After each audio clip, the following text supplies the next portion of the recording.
Bonsoir, ça va? Ça me fait un peu peur de monter sur scène, je suis quelqu'un de très stressé, très angoissé. Et plus je vieillis, plus je me rends compte que j'ai des peurs nulles. Tu sais, j'ai pas des peurs comme tout le monde, j'ai peur des serpents, j'ai peur de ces choses-là. J'ai peur des pigeons, par exemple. Voilà. Et à Paris, c'est un peu gênant comme peur. J'ai d'autres peurs nulles comme ça, une peur très chiante, j'ai peur en avion. Vraiment, c'est terrible. Pour moi, je pense qu'il y a des gens comme moi dans cette salle. Je pense qu'il y a aussi les autres, ceux qui adorent l'avion.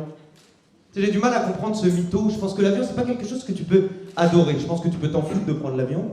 Tu vois, mais c'est pas un kiff. T'es à 10 000 mètres de haut dans un tout petit siège, t'as les jambes qui gonflent, tu manges des plats surgelés. C'est pas vraiment un kiff. Et moi, la toute première fois de ma vie que j'ai pris l'avion, je me suis dit, je vais prendre des somnifères pour me calmer. Et j'ai dû me gourer, j'ai dû prendre une drogue bizarre parce que mon vol, il était beaucoup trop bizarre. Tu sais, déjà tout le long du vol, j'arrivais pas à ouvrir ma fenêtre. J'arrivais pas. Ma canette de coca, je la voyais toute petite comme ça. Les hôtesses de l'air, elles étaient dégueulasses alors que normalement... Et tu sais, à un moment, je me suis retourné, j'ai cru que j'étais à Barbès, ça vendait des clopes, du parfum dans l'allée normale. Et dans ce vol, le plus bizarre, je crois que ça a été le pilote. J'arrivais pas à comprendre ce qu'il disait, le pilote.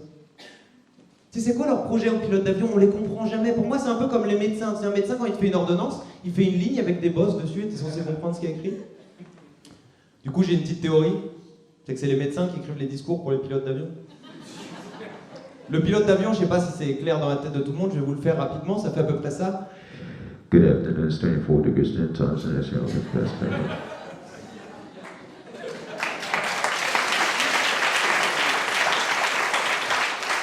Et ils ont fait 10 ans d'études quand même pour ça.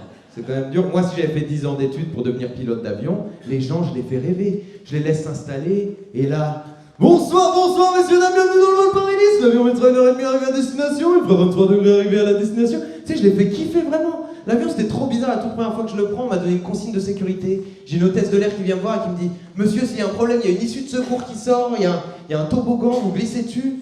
Tu sais, je dis non, s'il y a un problème, je vais essayer de survivre, je ferai du toboggan plus tard, là, j'ai autre chose à faire tout de suite. Tu sais, des trucs bizarres. Ou alors, si vous êtes perdu, vous trouvez pas l'issue de secours, regardez au sol, suivez les lumières. Tu te perds pas dans un avion, il y a un chemin. Tu sais, c'est des trucs vraiment bizarres. J'ai trouvé une solution pour plus avoir peur en avion. Vraiment. Je suis de confession musulmane, voilà, ça fait partie de mes qualités. Et sur les petits écrans dans l'avion, tu as tous les livres religieux. Et donc moi, ce que je fais maintenant, c'est que j'écoute le Coran dans l'avion et je vous jure que ça m'apaise grave. Et maintenant, je peux prendre l'avion tranquillement. Bon, le problème, c'est que c'est tous les autres passagers qui ont peur de moi, du coup, c'est un peu plus chiant. Et tu sais, j'ai quand même peur d'un truc quand j'écoute le Coran dans l'avion, c'est imagine l'avion s'écrase. À un moment donné, il y a quelqu'un qui va savoir que moi j'étais en train d'écouter le Coran. Et j'ai pas envie de finir sur BFM TV alors qu'à la base j'allais en Thaïlande, tu vois, c'est pas un truc que j'ai envie de... C'est pas un truc que j'ai envie de faire. Dans les crashs d'avion, il n'y a jamais de survivants, et ils sont toujours à la recherche d'un truc, la boîte noire.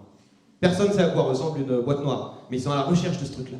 Et je comprends pas l'intérêt, parce que même s'ils la trouvent, sur la boîte noire, les seuls enregistrements qu'il y a, c'est les pilotes. Donc au pire, ils vont entendre...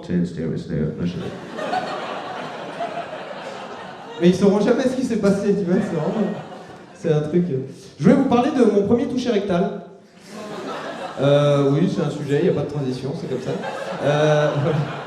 J'avais très mal au ventre et j'ai appelé mon père, je lui ai dit: Papa, faut que tu m'emmènes chez le médecin. Il me dit: Mon fils, je vais t'emmener chez le proctologue. Et moi, un proctologue, je savais pas ce que c'était.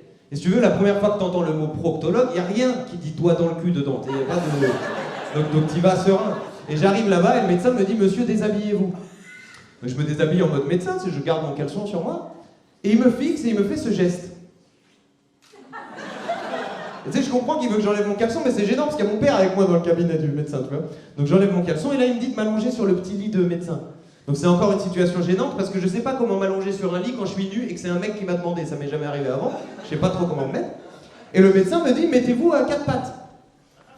Donc là je commence à me mettre à quatre pattes. Mon père a été très cool à ce moment-là, il a commencé à s'intéresser au plafond, au mur, à parler aux plantes et tout. C'était vraiment sympa. Donc je commence à me mettre à quatre pattes et là le médecin me dit: Creuse ton dos.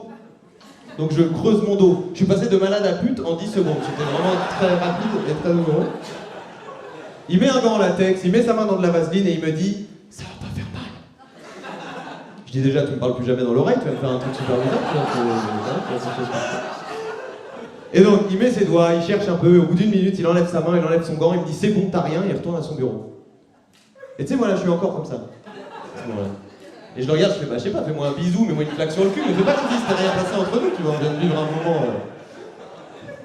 Bref, je me lève, je me rhabille, je le rejoins à son bureau, et là je le paye. Je vais m'arrêter là-dessus. Merci infiniment de m'avoir écouté.